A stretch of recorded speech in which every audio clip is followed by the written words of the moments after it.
एक दिन की बात है। प्रभु श्री राम अपने महल से बाहर निकलकर जंगल की ओर सैर पर निकलते हैं। चारों ओर हरियाली, पंछियों की चहचहाहट और ठंडी ठंडी हवा जंगल को और भी सुंदर बना रही थी। राम जी अकेले ही इस प्राकृतिक सौंदर्य का आनंद लेने निकले थे, लेकिन तभी पीछे से सीता माता आ जाती हैं और कहती हैं, प्रभु, मैं भी आपके साथ जंगल घूमने चलूंगी।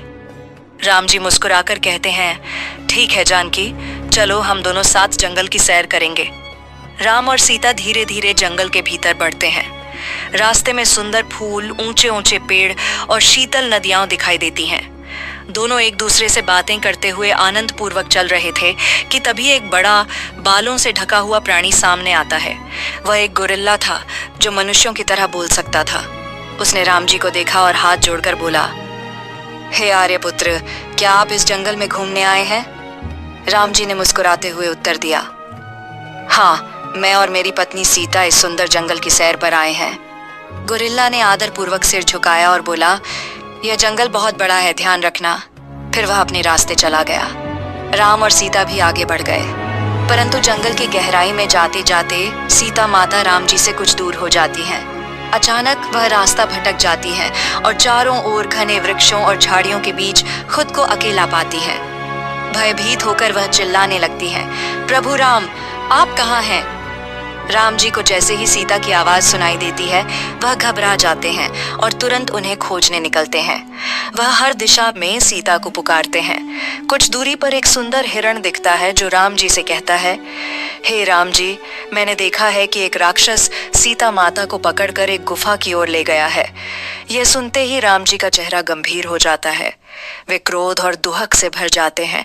उनका मन तड़प उठता है। वे दृढ़ निश्चय के साथ कहते हैं, वह कोई भी हो, मेरी सीता को जिसने भी छुआ है, मैं उसे जीवित नहीं छोड़ूंगा। राम जी तेजी से उस दिशा में दौड़ पड़ते हैं जहां हिरण ने इशारा किया था। कुछ देर में वे एक विशाल और अंधेरी गुफा के पास पहुंचते हैं। गुफा अंदर से बहुत बड़ी थी और अंधकार से भरी हुई थी। राम जी तलवार निकालकर भीतर प्रवेश करते हैं। अंदर जाकर वे सीता को खोजते हैं जो एक कोने में भयभीत और रोती हुई बैठी होती है। पर तभी एक विशालकाय राक्षस सामने आता है। उसकी लाल आंखें, लंबे नाखून और डरावना चेहरा सीता माता को और डरा देता है। वह राक्षस सीता को खाने की कोशिश करता है।